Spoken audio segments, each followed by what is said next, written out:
Well, welcome everybody to another episode of 100 Yards of Football. This is the college edition. I'm Harper LeBel along with Vincent Turner and our producer Logan Landers. Welcome to another episode. We get another week of collegiate football, and let's get right to it. Vincent, last week, some very interesting games, some even better and more interesting results. But here we are going into week 7 of the college season.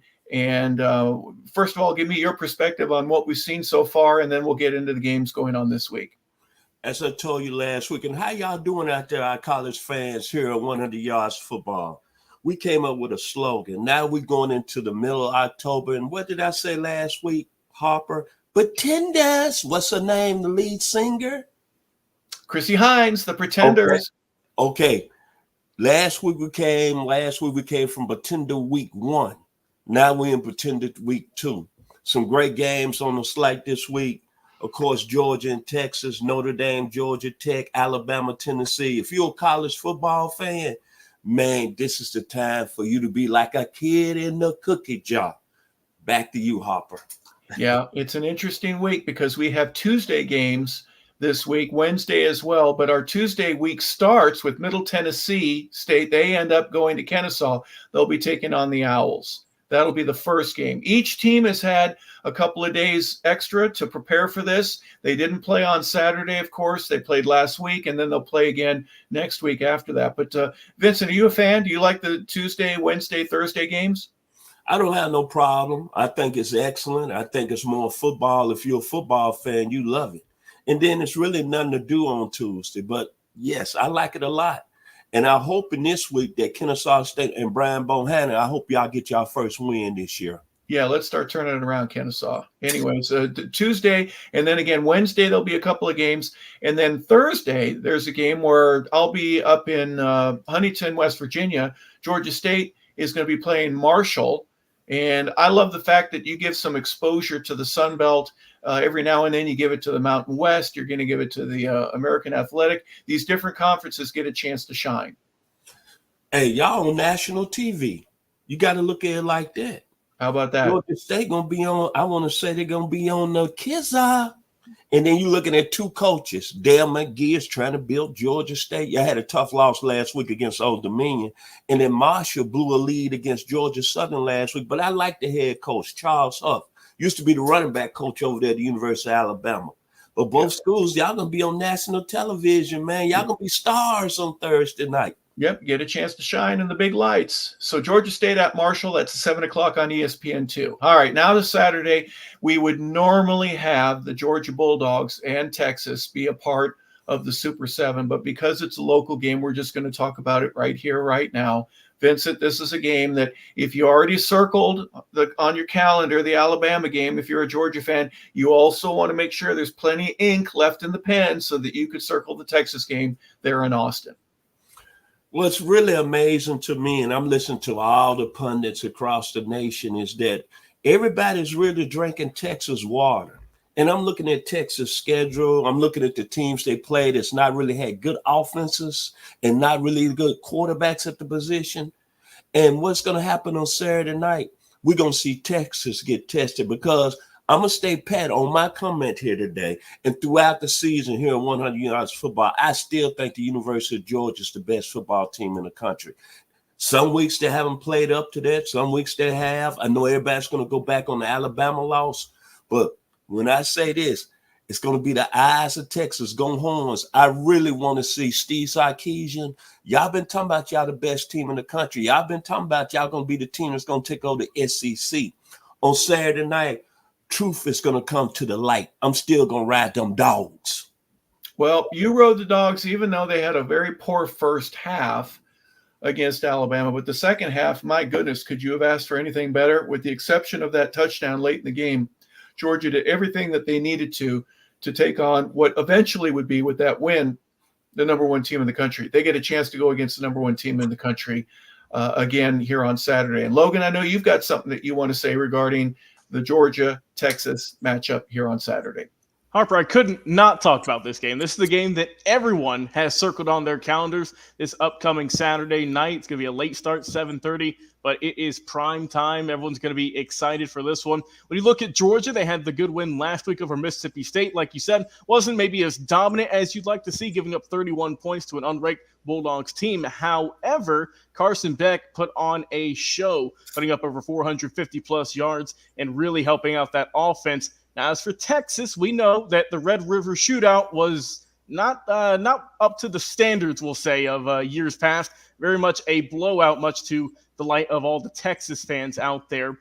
But this is going to be a big test. We know that Texas beat Michigan earlier in the year, and Michigan isn't the team that won the national championship. But this is the welcome to the SEC moment. If you can beat Georgia, you can say, all right, we've arrived. But what's the old saying? To be the man, you got to beat the man. And right now, Georgia, they're still the kings out there in the SEC. So I'm looking forward to see how this one's going to go on Saturday night. Yeah, if Georgia loses, they still have a chance to get into the playoff. It's going to be harder. They're going to have to pretty much win throughout and try to get themselves into the championship that way. Texas has a little bit more room, of course, but I think they'll be playing with a certain amount of effort that you may not have seen, at least from the Bulldogs. I hope that they play better than they did in the first half against Alabama. If you get the second half Georgia Bulldogs, it could be a rout. Hey, another game that we're going to be watching here from the local perspective is 5-1 Notre Dame. They're ranked number 12 in the country. They get to come to the Plains, and they'll be playing against Georgia Tech. Georgia Tech is 5-2 right now. They haven't had that bye week, but they're looking forward to that afterwards. But this is a big recruiting trip here for Notre Dame. You've got a lot of players from Georgia, North Carolina, even down south in Florida. They're going to get a chance to kind of spread their wings as coaches and put their names out and get to watch some kids on Friday. But boy, Saturday, it should be a pretty good game. Touchdown Jesus is touching down in Atlanta, 4-4. I'm going to start with Notre Dame. Marcus Freeman, this is a perfect time for you to really let us know how good is your Notre Dame football team. Are y'all a college football playoff team? Because if you know about Touchdown Jesus, you lose to Georgia Tech, the Bluebirds are going to be coming out and they're going to be wanting your job. Big football game for Notre Dame. Georgia Tech, Brent Key, man, you've done an outstanding job. But I'm want to know, when is Georgia Tech going to get back in the college football playoff conversation? You beat Florida State to start the season, and we had 100 yards of football. We said maybe y'all could be an outside player in the college playoffs. Then y'all come back, y'all lose to Syracuse. Then y'all come back and lose to Louisville. Then y'all come back and beat North Carolina. And I believe y'all got the best 1-2 punch at quarterback and running back, and Hayes King and Jamal Haynes. Those are good players that should be recognized nationally. Brent Key, make Georgia Tech happy on Saturday. Make Georgia Tech be a team that's mentioned in the college football playoffs. Big football game on Saturday down at the Benz.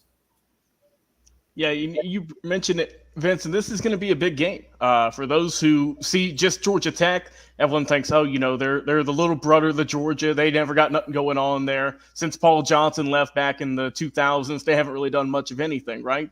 Times have changed, I think. We've been talking about this team. We've said that they've been recruiting heavy, that they've gotten a lot of good players, and now you're starting to see it come to fruition with, like you said, the duo of Haynes King, the Haynes and Haynes connection, we'll say, and how they can get the ball through the air and on the ground. So I think that, like I said, Georgia Tech coming in 5-2, very solid year so far. And like we said, Notre Dame has shown that they are beatable. That loss to Northern Illinois is just going to be like that red demerit stamp you get on your agenda back in school, saying, wait a minute, what's going on here? So it's going to be a fight out there in Atlanta, I think, with Notre Dame and Georgia Tech, and I think it's going to be a lot closer than some people might believe. Yeah, be a good game. And Notre Dame, number 12 in the country, as we mentioned. I think Georgia Tech has really improved in the offensive and defensive lines. They've gotten a lot bigger. Brent Keyes has done an excellent job of bringing in a bunch of freshmen and sophomores. They're not quite ready yet, but they will be in the future. And you're going to see Georgia Tech over the next couple of years really grow and develop. As long as they can get a few specialty guys, I think they're going to be for real. At least for right now, I'm very impressed with them. I don't know if they've got more firepower than Notre Dame, though. John Alt, the number 5 overall pick from last year. A couple other big linemen ended up going. Notre Dame's always had a tremendous offensive line. They're no different this year, but that'll be a great game at the Plains, at the Benz, although it should be at the Plains. That's where I got to see them when when Notre Dame was back in town a few years ago. One other game worthy of mention is James Madison comes into town with their 5-1 record. They're 1-1 in the Sun Belt. They're going to be taking on Georgia Southern. Southern is 0-2, but they're 2-0 in the conference right now. And James Madison is a team that last year kind of got on the national scope. They were undefeated going into that final week against Appalachian State. They've got some money. They've got a great campus. They've got a really nice stadium. They've been able to recruit really well, even though their coach left. He's at Indiana right now. And by the way, they're 6-0. And then they replace him with another coach that 5-1 right now. You couldn't be happier if you're James Madison. They end up going to Southern. They'll be in Statesboro. 3 other games that we'll be looking at. Mercer goes to Samford. That's 3 o'clock on ESPN+. Shorter is at West Georgia. That game will start at 2 o'clock Eastern. And Mississippi College goes and plays in Valdosta against Valdosta State. The Blazers are undefeated. That game is at 3 o'clock. All right, well, now let's look at the Super 7, the games that we want to highlight here for this week. We're going to start with the Saturday game at noon. Number 6, Miami, takes on Louisville. That game will be at L&N Field.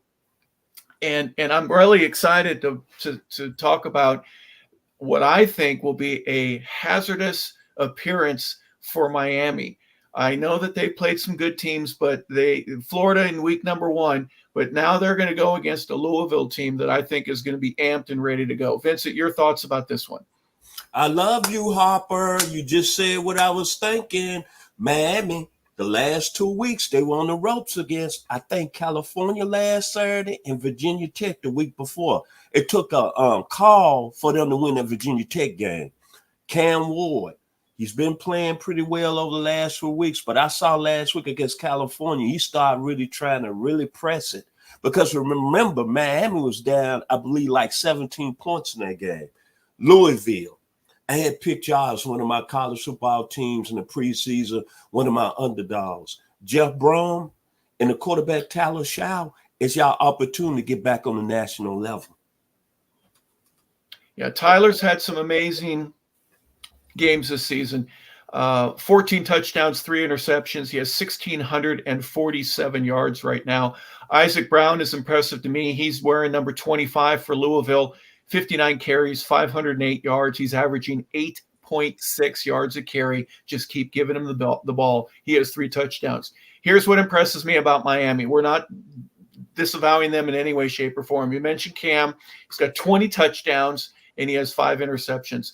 They are throwing 400 yards a game on average. That's number 1 in the country. They are scoring 47 points a game. That's number 1 in the country. That should be enough, right? They don't run the ball very well.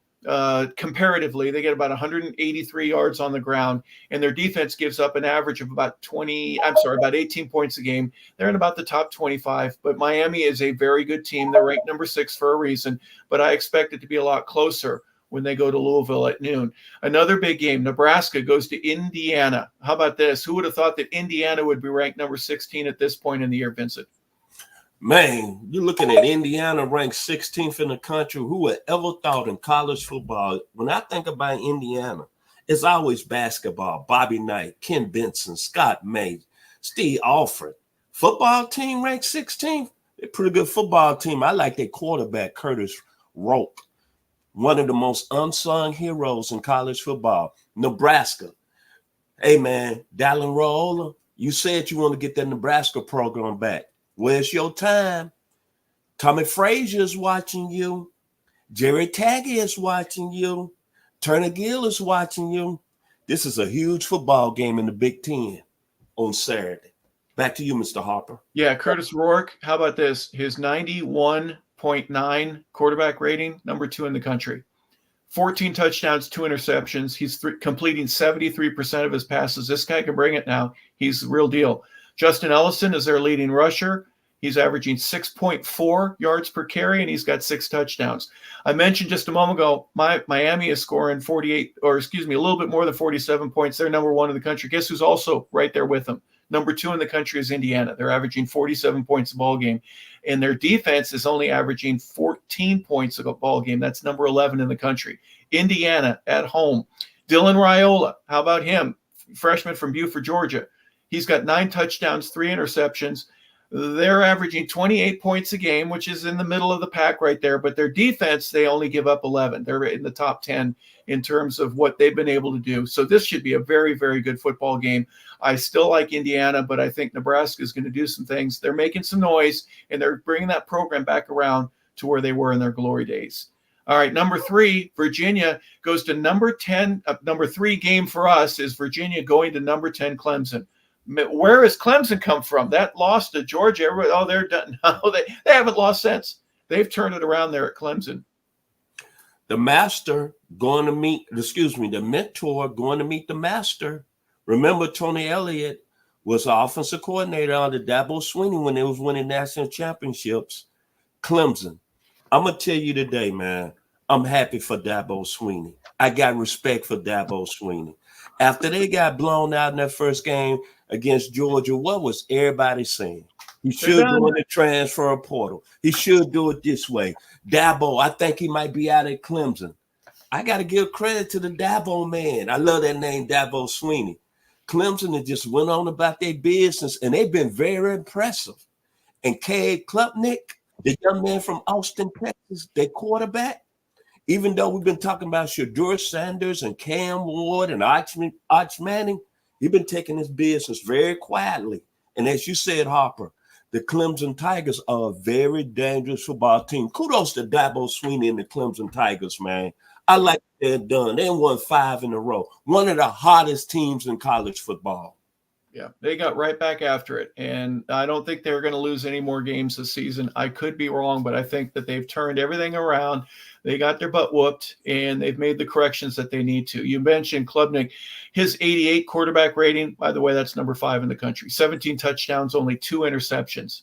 2 in the course of this year. This will be a big test against a 4-2 Virginia team. Phil Maffa, he's from Loganville. He's got 4 touchdowns. He's averaging 6.9 a carry as well. 41 points is what Clemson averages. That's in the top 12 in the country. And their defense gives up about 21 points. They're in the top 50, give or take. But don't miss out on what they're doing at Virginia. 4-2. Anthony Candelaria, he's got 1,490 yards. He's got 9 touchdowns, 4 interceptions. And Xavier Brown, number 20, if you're watching close, watch this ball game. Xavier Brown is averaging 7.3 yards a carry. They can run the ball. Next game at 3:30, we're going to look at number 7, Alabama, taking on Tennessee. I know this game doesn't have any importance to you, Vincent. Nothing at all. You could care less about this one. We're just going to keep moving forward, right? Yeah, you being funny today. Okay. Yes, I am. Okay. Yeah. All right. I'm going to say this. Elimination game. I hate to be the school on Monday morning and lost this football game because your fan base is going to be talking about you out of the college football playoffs. I'm going to talk about Alabama first. Alabama has no problems with their offense. Jalen Milroe is playing real well. I heard from the rumblings over there in Tuscaloosa, he's been hurt the last couple of weeks. But what they really worrying about going into this football game is their defense. Their defenses gave up 63 points in the last 10 quarters. Now I'm going to talk about the Tennessee Volunteers. When everybody was talking about their offense, when they putting up 69 against UTC, 51 against North Carolina State, what they put up 70 against Kent State, everybody saying this offense was going to be one of the most prolific offenses ever in college football history. Well, they've gotten in the SEC play, 25 points against Oklahoma, 14 points against Arkansas. And last Saturday night, they had to go in overtime to beat Florida, and they only put up 23 points. Nico I, the star quarterback who got all that NIL money, since they're playing in the Southeastern Conference and started conference play, he's been sacked 10 times. Now, where's all this offensive genius with Josh Heupel? I'm very upset being a Tennessee fan today. That you talked about this offense and you putting points on lower schools. Now you're in the midst of competition. You can't get the job done. This is a huge football game because you want to know why, Harper?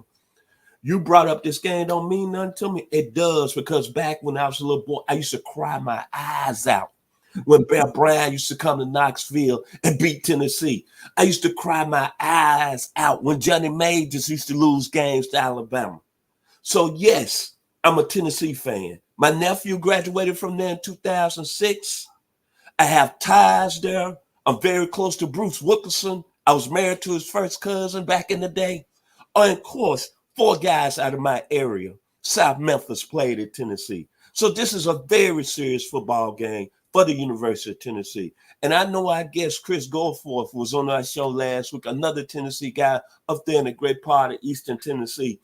Let Jess Harper lose this game on Saturday, and I want to see what Chris' opinion going to be on Monday morning. Back to you, Mr. LeBel. Yeah, it'll be interesting. Nico Iamaleava, man, that guy, he's got a chance to really break out and be a national name if they pull this thing out. He's got 7 touchdowns, only 3 interceptions, but at this point, a lot of guys have double digits in their touchdowns. They were able to run the ball. They're number 7 in the country. They average 246 yards, and so that means Dylan Sampson, he's going to be the guy to get a lot of carries. He has 15 touchdowns right now, and he's averaging just under 6 yards per carry. So the offensive line is going to have to move. Alabama's defense is giving up an average of 20 points right now. They were in single digits not too long ago, but the Southeastern Conference, that loss to Vanderbilt, changed things a little bit. Their offense can score, though. They average 41 points per game, and that's number 10 in the nation. So it's going to be an interesting ball game. Number 7 goes against number 11. That will be in Neyland Stadium. Next, we're going to talk about Michigan. They're number 24 in the country, and they're going to go to Illinois, number 22. When's the last time that Illinois was ranked higher than Michigan? I know, looking at this football game, and I know, Harper, you really liking Illinois this year. People don't know that when we talk after the show, he really liking their quarterback from Stockville, Mississippi. Matter of fact, he in love with him. And I got to give kudos to Illinois. They 5-1 right now. My more concern is, how should we take Michigan right now? They've gotten poor quarterback play. They lost last time out against Washington. Sharon Moore, they lose this football game. I just want to know what Mr. Mike Ken and the Blue Nation is going to be talking about on Monday morning. I'm just amazed that they haven't gotten better quarterback play, being a Power 5 school coming off a national championship. And then they've had to go with Jake Tuttle, who's a 7-year player. But I like Illinois, boy. I like what they're doing. So I'm gonna let Mr. Harper LeBel tell you the quarterback's name, because he love him. Young man out of Stockville, Mississippi, went to Stockville High School, played the same high school as A.J. Brown, and he was a player. Back to you, Mr. Harper. Well, Illinois is averaging 242 yards in the air. They're 139 on the ground. They're averaging about 31 points a ball game. Their defense has only given up 20. And I think that's one of the major differences that they've got going for them right now, is that they're playing defense. And they're going to slow down a team that is struggling mightily in Michigan. They're averaging 23 points a game, which is 102nd. There's 101 teams in the nation that are scoring more points than Michigan is doing. And this is off the national championship, but they lost a lot of players. We already know that. Davis Warren, he's struggling right now. He's only got 444 yards. He's got 2 touchdowns, 6 interceptions. So Michigan's going to have to run to establish this could be a very short game. I'm kind of teasing with that. I don't think it will be, but Michigan's going to struggle. And if they're able to eke out a win and get themselves back where they need to be, good luck to them for doing that. But this game, again, 5-1 Illinois in Memorial Stadium there in Champaign. It'll be a good one. Our next game, go ahead. You forgot to mention the quarterback that you like, baby. Illinois. I didn't study him this week. I missed out on it. That's why I was going to roll right through it. You won't say his name, baby. You wouldn't let me roll out. I can't. No, we're gonna move on. Okay, Luke Ackmeyer. Luke, how you pronounce his name? Luke Ackmeyer. Yes. Yeah. Thank you. All right. I'm sorry. That's okay. We're good. We're good. All right. LSU is going to Arkansas. Another game that Vincent could care less about. He doesn't want anything to do with this. 5-1 LSU. Remember, they lost their first game against USC in week number 1. They're 2-0 in the conference right now. Garrett Nussmeier, 18 touchdowns, 6 interceptions. He's just 11 yards shy of 2,000 yards on the season right now. He's completing 64% of his passes. They are number 6 in passing in the country. They're averaging 34 points a ball game, and their defense is doing all right. Not the great LSU defense that we've had in the past. They're averaging about 22 points a ball game right now. Tell me a little bit about Arkansas and why we have to be excited about them. Everybody knows that I graduated from Arkansas in '82. Outside the University of Tennessee, they're the next school to my heart. Very big win. And 2 weeks ago against Tennessee, be honest, Sam Pittman, his job was probably on the line. Landon Jackson is one of the best defensive prospects in the country. I'm looking at Arkansas to come with a real great defensive effort, but they're going to have excellent play in the secondary because, as you just mentioned, we talk about all these great quarterbacks in the country, and LSU has won 5 in a row since their opening day loss to USC to open the season. Grant Nussmeier, man, he can throw that football. Watching what he did on Saturday night against Ole Miss, it wasn't so much his ability to will that team to win, but he got one of them NFL arms that you just sit back and you just say, Lord have mercy. That guy can throw the football. I can sit up and watch him throw the ball all day, Harper. He is really, really good. And you should not be surprised. His father is the offensive quarterbacks coach with the Eagles, Mr. Doug Nussmeier. But this is an LSU team. They average 337 yards pass, and they're going to come throwing the football. And hopefully, my Hogs, Pig Suey, I would tell you this. I hope the secondary is getting a lot of reps this week going against a very prolific passing offense on Saturday night. Yeah, Taylon Green, 56%, 1,502 yards. He's got 5 touchdowns with 5 receptions. So I don't think Arkansas is going to get it done in the air, but Jaquindon Jackson, watch for him, guys. Number 22, 99 carries, 566 yards. So he's averaging 5.7 per carry, and he's got 10 touchdowns. If Arkansas is going to win this game, they're going to control the line of scrimmage. Our last game that we're going to look at, game number 7, is number 17, Kansas State, heading to West Virginia. That game's at 7:30 on Fox. Your thoughts about Kansas State? Are you a little surprised at where they are this year? No, I thought that coming into the season, they had one of the best players in the country, in Avery Johnson, at the quarterback position. You got to think they decided to go with him, and the other gentleman who's playing quarterback, Will Howard, is now in the center with Ohio State. I knew what type of play he was out of Wichita Falls, Kansas. Outside that bad second quarter against BYU, this is a good football team, man. This is a team that I wouldn't be surprised being the college football playoffs and win the Big 12. They got a tough task, though. They're playing a Neil Brown, formerly head coach at Troy, a West Virginia team that averaged a lot of yards on the ground. And it's going to be a test for them. But no, I'm not surprised at Kansas State because I like the player that got the quarterback position, Avery Johnson. Yeah, I like Avery too. They're 189 yards in the air. That's 103rd in the country. So it's at this point in the season, you're halfway through it and you're below average in terms of, where you compete against some of the other schools. But 241 yards on the ground. That's number 8. They can run. And so they control the line of scrimmage. D.J. Giddens. Remember that name, folks. Yes, number sir. 31. D.J. Giddens. He's averaging 7.3 yards every time he touches the ball. I would give it to him and then give it to him again and give it to him again. He's got 108 carries right now. It's about lightweight. I mean, he's getting 20 carries a ball game, give or take. But I'm telling you, this guy can run. They are number 8 in terms of rushing. I mentioned that. 31 points a game is what they average in their defense, which is playing pretty well. They only average giving up 21 points a game. And right now, West Virginia is averaging 31 in the air, in terms of their offense, and then 26 points on defense is what they're giving up. And they're number 81 in the country for that. But Jared Green is their quarterback, 57%, 8 touchdowns, 6 interceptions. Jaheim White is the leading rusher for them, 398 yards for him, 5.9 per carry, and 5 touchdowns for him. So that's a look at our Super 7. Give us your final thoughts here, Vincent. It should be a great week. I think it's one of the best weeks in college football, week 8, because you got so many teams that we're looking at right now that can possibly be in the college football playoff conversation. What they're doing in Indiana, I would never, ever thought about that. They're doing an outstanding job. We talk about them being 16th in the country. Then you got Miami and Louisville. I really want to see where Miami is at. To be honest, I think Miami is a little bit overrated because I don't think they had a defense to compete on a national level. I'm just keeping it real. Look at the last 2 games, California and Virginia Tech. And, of course, I'm going to leave you with this. It's elimination. Alabama and Tennessee. That's going to be an elimination game. And it's going to be really, really a loud environment in Neyland Stadium. I'm really hoping that Tennessee really plays better on the offensive side of the ball. I'm going to leave you with this, has been sacked 10 times since they started playing in SEC play. That's very concerning. And, of course, we know Alabama. what the Bluebirds are saying over there. You lose this game, Caleb the board, I'm going to say this, brother. You welcome to the SEC. Back to you, Mr. Harper LeBel. Well, I'm going to tell you a couple things. Get your chores done so that you get Saturday open. Get your batteries changed in your multiple remotes so that you can turn from one channel to the next. There's going to be a lot going on this Saturday that you're going to really want to keep your eyes on.